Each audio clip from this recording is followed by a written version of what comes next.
Christopher Wright was just 22 years old when both of his parents died in a car accident. He had just graduated with a degree in social work and had applied to a few places.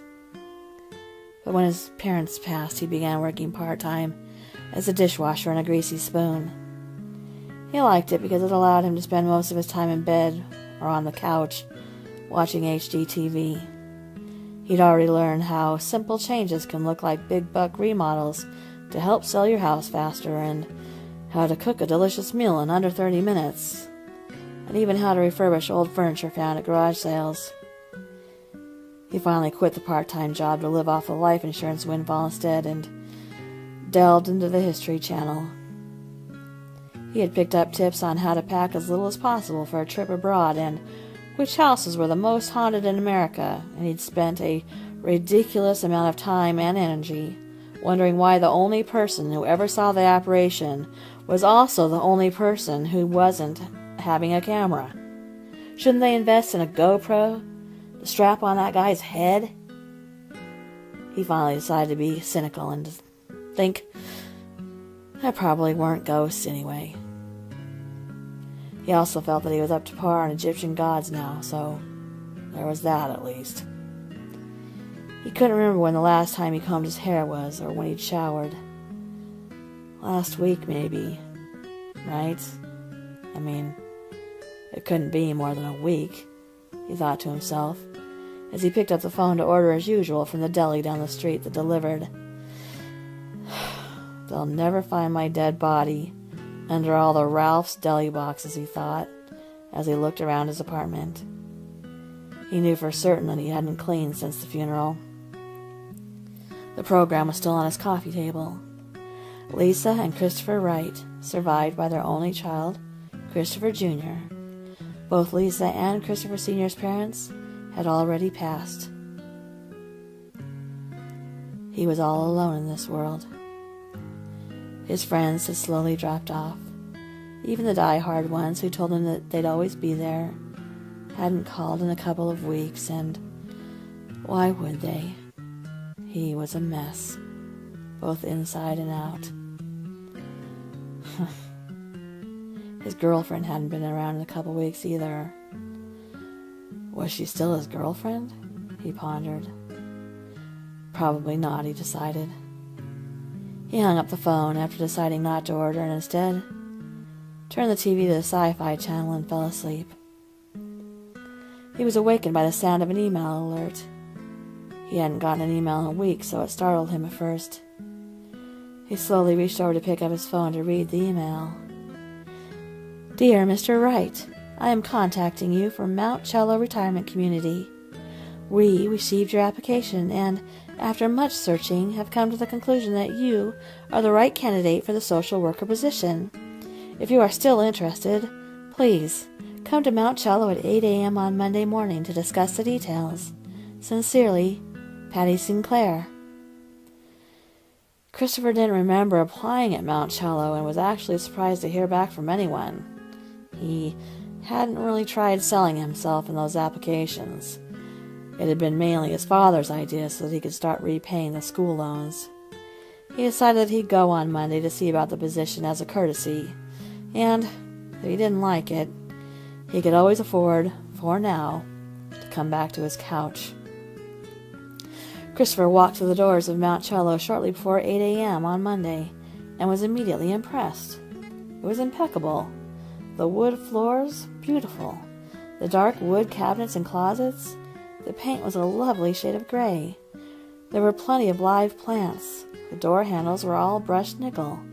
Much different from the home his grandparents had been in, he thought.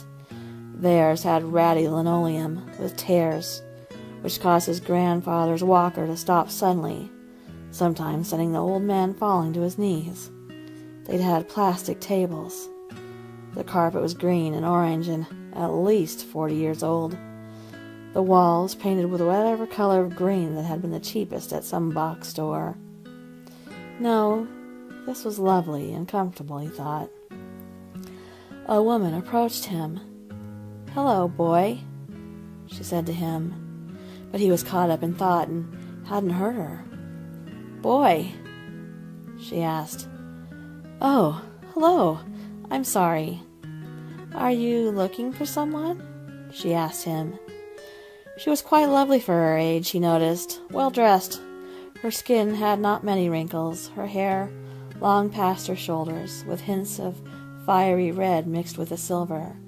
Her eyes were a stunning shade of blue, almost purple, he thought, and she was wearing a bright shade of red lipstick.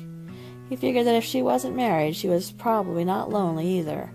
Not in a place like this. "Yeah, I'm starting a new job here today, I think." And then stopped himself from rambling on, realizing he was actually quite nervous. "Oh, so you're looking for the information desk," she said while wrapping her arm through his. "Help an old lady and I'll take you that way." As they walked up to the desk, a young woman looked up. "Hey, Rachel, is this your new beau?" she quipped. She winked at Christopher. "No, but I'm going to introduce him to Savannah," she said, and looked at Christopher. "That's my great niece. Quite lovely. She's a beauty, that one. You'll like her." Christopher smiled and said, "Oh, I'm sure I will," and he winked at the woman behind the desk. She reached out her hand and shook his. "Hi, I'm Candace. How might I help you today?" "Well," Christopher began, "I'm here for the social worker position." "The social worker position?" she asked. "Yes, I got an email from Patty Sinclair in regards to me getting the job." "Oh, yes," began Rachel. "I heard Patty speaking to Dr. Martin about this the other day." "Oh, well, Patty left Friday for maternity leave, so I guess I'll get you settled in." "Okay, young man, you're in good hands now," she said as she patted his shoulder and Rachel began to walk away. "All right, here you go," said Candace as she walked him into his office. It had a large desk with a laptop on it, built-in shelves, and what appeared to be brand-new furniture, a couch, 2 chairs, end tables. "The supply closet," she continued, "has a microwave and coffee pot that you can feel free to grab and put in here. Cups, sugar, etc. are in the dining room, and I'll get those. Dinner is served at 5 and 7 p.m. The staff usually does eat here, but if I were you, I'd bring your plate back to your office so you'll find yourself on a working dinner as people will approach you with their problems. The food is good, actually, and what else? Oh, it's encouraged to make your office more homey looking. Maybe put a picture of your family on the desk." Christopher averted her eyes for a moment. "Or not, but something you like, not too personal, like not you at Comic-Con or anything." And she giggled. "A couple of plants, succulents take less time. You get the idea, right?" "Yes, I get the idea," I replied. "We just want the place to seem more like a home and less like a facility." And she used air quotes around the word facility. "All right, thank you," he started. "I'm just gonna walk around and get myself acquainted if you don't mind." "No, feel free. And hey, why did Chuck quit?" she asked. "Who?" "Chuck, the social worker. I didn't even know that he was gone. I just thought he took time off, but here you are," she chirped. Well, I have no idea about that, really. I just got the email." "Okay, I see," she replied. "Anyway, you've already met Rachel. She's pretty much queen bee around this place. Everyone loves her, especially the old guys. I'm sure she'll be introducing you around." And off she went. Christopher walked around the large facility and found it to be just as nicely appointed as the foyer had been. Candace was right about Rachel. She immediately saw him snooping and scooped him up, putting her arm through his. She took him up to several residents and introduced him as the handsome new social worker. He met Ben and Evelyn. Ben was a retired Wall Street banker, and Bay and Calvin Duncan. Calvin was a movie director, and he and Bay had met on a set. She'd worked for the food service. Then Catherine and Major Tom Kettle. "She's from money," whispered Rachel. And Cunningham and Gretel Miller. They'd made a fortune in real estate and had moved to the United States from Germany after meeting in a bar some 100 years ago. He'd laughed. He thought to himself that he'd like it here very much. Christopher had been working at Mount Cella for close to 2 weeks when a woman walked into his office. She knocked on the door and spoke quietly. "Excuse me, I'm looking for Christopher Wright?" Christopher looked up from his laptop and met eyes with the most stunning woman he'd ever met. Her hair was long and wavy, copper in color, her skin porcelain like a doll, smooth and perfect. Her lips full, and she was wearing a dark shade of red lipstick, her eyes an enchanting blue. He immediately fell under her spell, and Christopher knew that this must be the Savannah he'd heard so much from Rachel.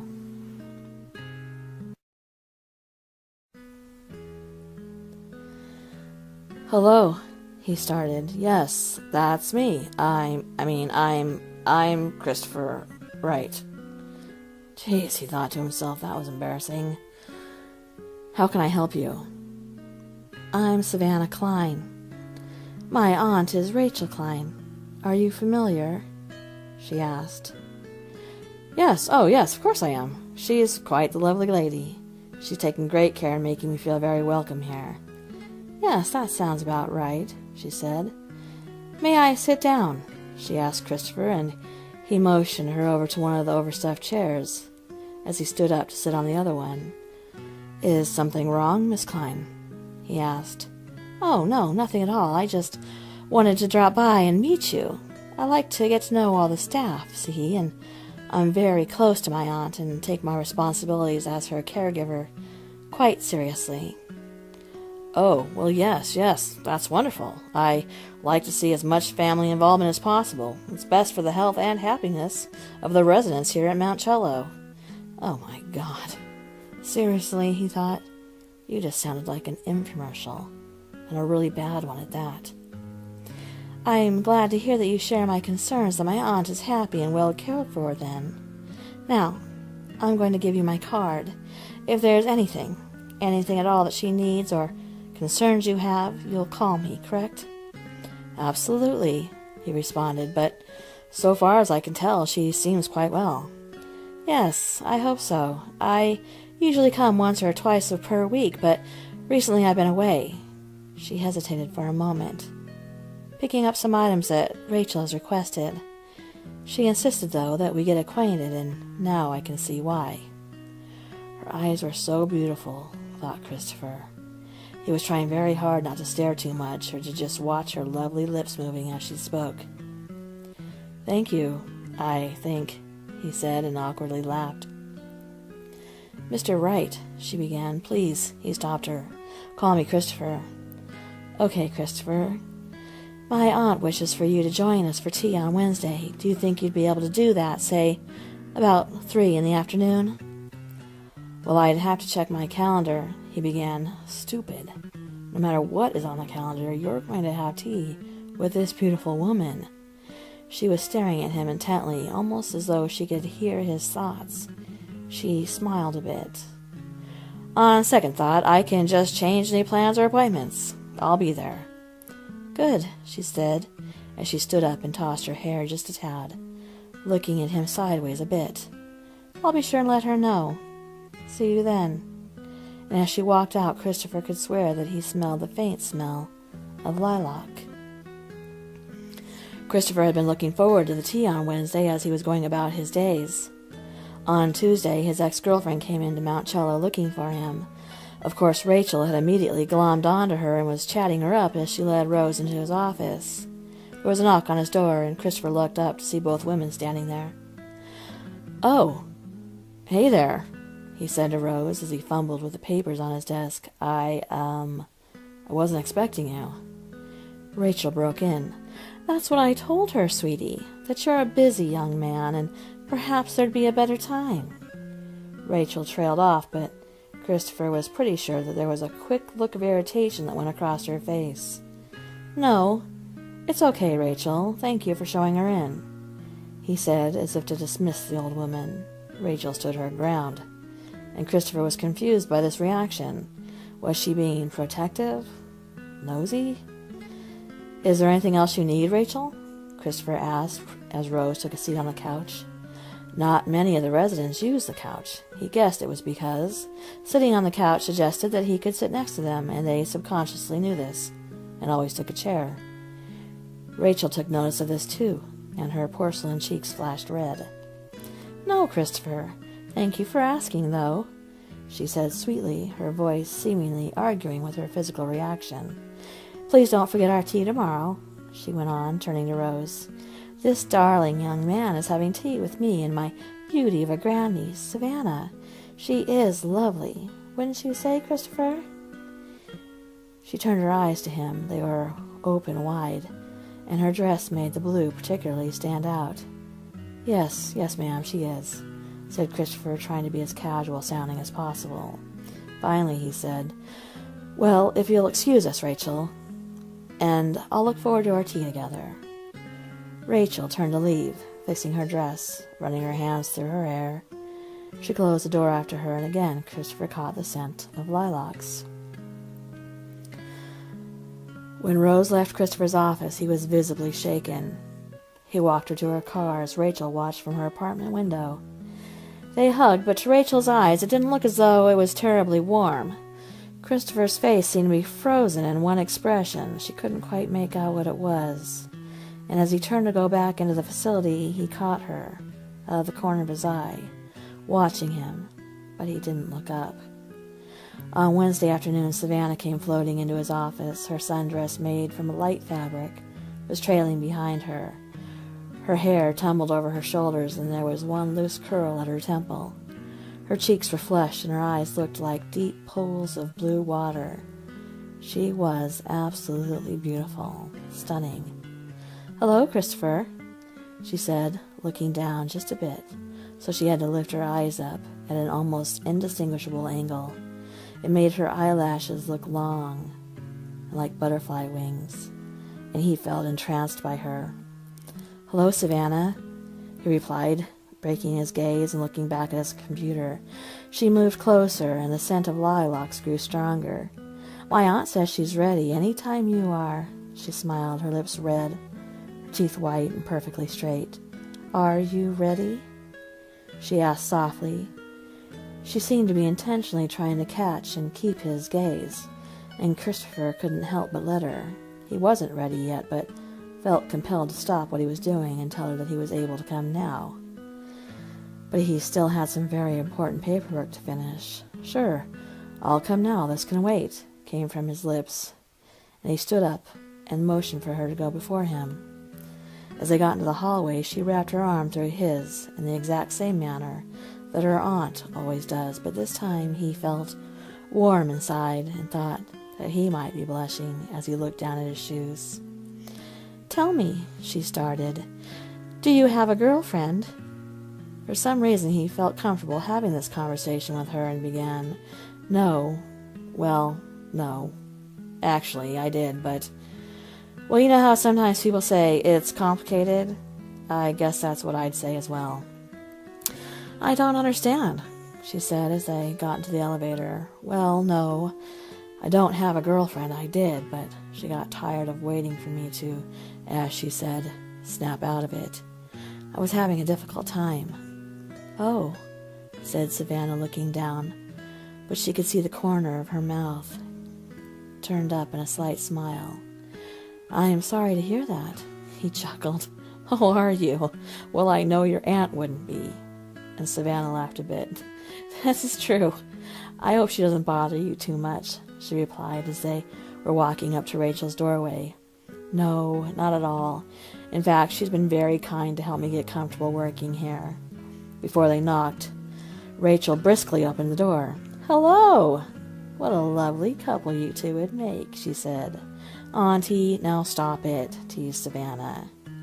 "I knew you two were out here. I could just sense it," said Rachel. "Come, sit anywhere you'd like. Tea will be served in the living room. It's quite cozy in there, and we can drink our tea and get to know each other better." She motioned with her arm for them to come in and sit in the living room. It was decorated ornately, with many antiques, some appearing to be quite old.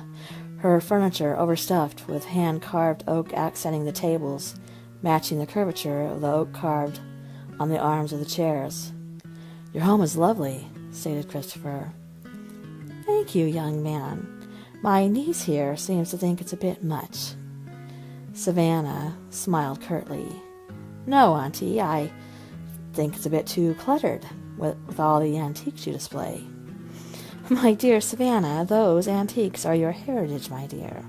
They are meant to be displayed and to be proud of." "Your heritage?" Christopher asked, looking at Savannah. "Yes, my dear," replied Rachel. "These are tools once used by my ancestors." He took a better look at the items, noticing that there were crosses and Celtic designs, copper containers, beaten in what looked like handcrafted manner, a rather large book written in German, cross-stitch pieces with what appeared to be hair, several old dolls with bright blue eyes and red hair, silver knives, containers for herbs. He looked a bit puzzled as Rachel poured his tea. "What is it, dear?" she asked. "What was the profession of your ancestors, or are those religious artifacts?" he asked.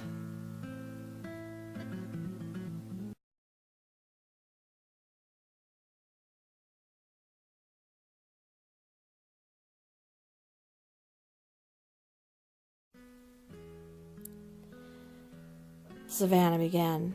"You mean she hasn't mentioned it to you before?" "No, my love," started Rachel. "One does not go around and lay out one's entire life story to just anyone." "May I?" asked Savannah as she sat on the couch, poured a bit of cream and one sugar cube into a cup of tea, and handed it to Christopher. "This is how you like your tea, is it not?" she asked him. He reached out and took it, stirring it with a tiny spoon. "Yes, it is. How did you know?" Savannah cut in. "Oh, I just know those types of things. Anyway, since my aunt didn't tell you, I have the honor. We are enchantment. What modern times would call Wicca, or the worst, witch. Such unkind connotations with the word witch, though. Don't you agree, Auntie?" Christopher could not quite understand if he was being the object of a joke, or if he was severely misunderstanding. "Oh, yes," started Rachel. "Witch is the worst. Black capes, pointy hats. Nonsense. It's all nonsense." Finally, Christopher decided to just keep an open mind and listen to the women.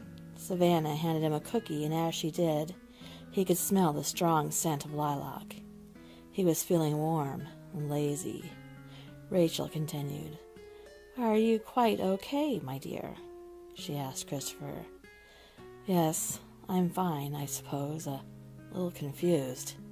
He trailed off. "I'll let Auntie explain. She's a much better storyteller than I am."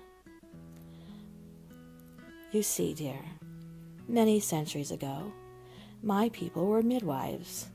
We helped the women in villages. We didn't need any fancy equipment that they use now. We can sense things, hold our hands over the belly, see into one's eyes. Well, people began to fear us when it was being taught in churches that we were others, that people like us were unlike themselves, and that others should be feared, hated, cast out, or sometimes murdered. There were many different ways to murder, and most used torture first, to cast out what they called evil, our gifts. They didn't understand that what we had are gifts. We meant no harm. They just became more and more enraged with others. There was one man in particular who would hunt us down, point us out, stand in the village squares and demand that we be feared. Even villagers who knew and loved us would begin to fear us. Fear and hate are easily taught and accepted. Minds are ready to be frightened and to make decisions based on fear. Soon they would hang us in public squares, and this man had children that he taught his techniques to, and soon Those children began charging money for their services, and if someone saw another person do anything they thought that looked suspicious, they would call out, "Enchanted one!" And there was no trial. No evidence needed. This man's son would come from far away and set an example of anyone who dare try to use enchantment, be it midwifery, or a doctor, a man, a woman, a child. They'd stake them in the town square. Finally, the enchanted hid away for good. But they could not let this man and his ancestors continue down the path of raising fear and hate, so they would sneak into the homes of the sons and kill them wherever they found them, even in their cradles. "Things are much different now, though, Auntie," said Savannah, breaking the long silence that had followed Rachel's words. "Yes, dear," said Rachel, sipping her tea, "but one must be vigilant to never allow the techniques of others to cause hate and fear towards others. Again, one must not." "I know, Auntie," said Savannah, patting Rachel on her knee. "I know. Everything is fine." Savannah looked at Christopher and began, "See, my auntie believes that her own parents were killed by a descendant of that man. She was told the story from a young age." "I see," said Christopher. "This is fascinating," he said, and it was, he thought. "These two are batshit crazy," he was thinking, when Savannah frowned. He thought to himself, "She can't be reading my mind. Now I'm crazy." "Listen, it's getting late," he said. "My shift is almost over, and I really need to finish up on my paperwork." He stood up, and so did Rachel and Savannah. "I'll walk you to the door, dear," said Rachel, as she looped her arm around his. "I hope we haven't frightened you off, young man." "No, ma'am," he replied. "You're a fascinating woman." And she flashed him a smile, but he wasn't altogether sure that she believed him. He went to his office, and as it got dark, the facility became quiet. He barely noticed the lilac scent as he was immersed in his work. He was trying to hurry as he was late and needed to go and meet Rose. "Hello," he heard, and he jumped as he hadn't heard her coming. "Hey, Savannah, listen, I'm really sorry that I have to leave so soon, but as you can see, I am swamped." "Oh, it's no problem, but you missed the end of the story," she purred as she came closer, all the way over to his chair, behind his desk. "Oh, well, I'm sure I'll hear it sometime," he said, backing his chair up a bit. She sat on his desk and said, "Yes, I'll tell you now." And the room was engulfed in the scent of lilacs. The man, the one who began the crusade against people like myself and my family. His name was Wright, Thomas Wright. And your great-great-grandfather, Gregory Wright, killed my auntie's parents. She was put into hiding, and then one day she saw the man's face walk through the front door, and she called me right away. "That face is yours, Christopher." Christopher began to object, to stand up and to tell her to leave, to call the police, to something. When he felt his chest explode in pain, he gasped for air, falling from the chair, the pain spreading out through his arms, into his back, squeezing him, the air escaping his lungs. The next day there was an ambulance outside of Mount Shellow, and Rachel stopped by and asked Candace what was happening. Apparently Mr. Wright had had a heart attack. So extra sad, too. His girlfriend came by the other day to give him the news that he was going to be a daddy. "Oh, really?" replied Rachel. "I should give Savannah a call and tell her the news."